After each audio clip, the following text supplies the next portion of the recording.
వస్తాయి, ప్రశాంత్ కిషోర్ ఆశ్చర్యపోయే ఫలితాలు వస్తాయి, ప్రశాంత్ కిషోర్ నథింగ్. అంటే సరే, అతని ప్రత్యర్థి చంద్రబాబా, ప్రశాంత్ కిషోరా? అంతే ఉంది. అరుణ గారు ఏం చెప్తారు? ఫైనల్గా కంక్లూడ్ చేయండి. ప్రశాంత్ కిషోర్ గారిని గతంలో వారి కోసం పనిచేశారు, సరే ఇవాళ వారికి నచ్చని విషయం చెప్తున్నారు కాబట్టి ఎందుకు సమర్థిస్తారు? వారు చెప్పేదంతా అబద్ధం, మనం చెప్పిందే కరెక్ట్ అన్న రీతిలో వారు ఐపాక్ టీంకి ఒక ఏమంటారు ధైర్యాన్ని ఇచ్చే ప్రయత్నం చేశారేమో.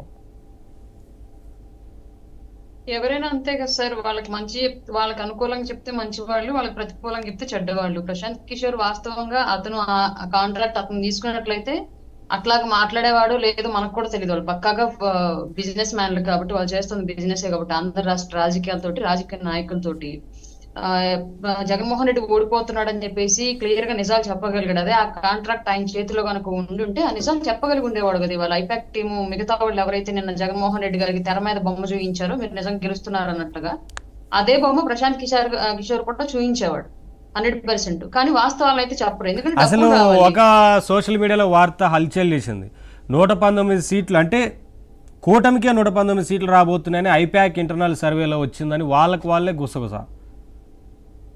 అవును సార్, ఇది నేను కూడా విన్నాను. ఐపాక్ చేసిన సర్వేలో కూడా అలాగే వచ్చింది. తాడేపల్లి ప్యాలెస్ లో రిపోర్ట్ ఇవ్వడానికి వెళ్ళిన వాళ్ళ మీద చేయి చేసుకున్నాడని ఇలా రకరకాలుగా వినిపించింది అదంతా కూడా.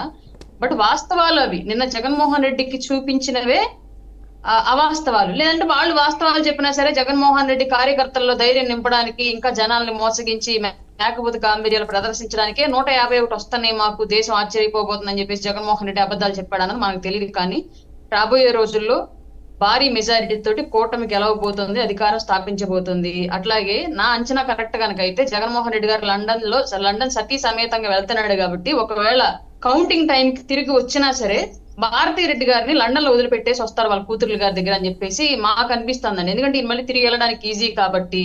లేదంటే రేపు పొద్దున ఏదన్నా ఈడీ గాని సిబిఐ గాని కేసులు కదిలించినా సరే ఒక్కళ్ళు అయితే కొంచెం ఎస్కేప్ అవ్వడం ఈజీ అవుతుంది, సతీ సమేతంగా ఎస్కేప్ అవ్వడం కష్టం అవుతుంది. కాబట్టి సతీమణి గారిని అక్కడే దించేసి వస్తారని చెప్పేసి ఇంకా ఉన్నాయి కదండి, అవినాష్ రెడ్డి కేసు ఉంది, ఇవన్నీ ఉన్నాయి కదా. మరి ఫస్ట్ వన్స్ దేశం దాటి వెళ్ళిపోతే సేఫ్ సైడ్ లో ఉన్నట్టు, ఎన్ని కేసులు ఉన్నా సరే ఇక్కడ వీళ్ళు కొట్టుకు చావడే తప్ప ఆయన అయితే రాడు కదా.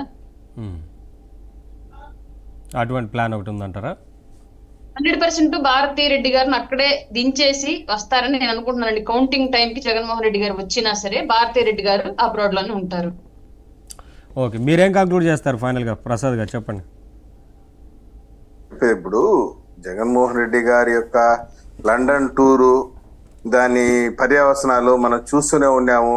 Law and order utter flop అయిపోయింది. ఈయన ఎప్పుడు లండన్ టూర్ పెట్టుకుని ఏదో పెద్ద ఉపద్రవం వచ్చి పడుతుంది. అంతకుముందు ఒకసారి కోనసీమ అల్లర్లు, ఆ తర్వాత చంద్రబాబు నాయుడు గారి అరెస్టు, ఇప్పుడు మళ్ళీ చూస్తున్నాం కదా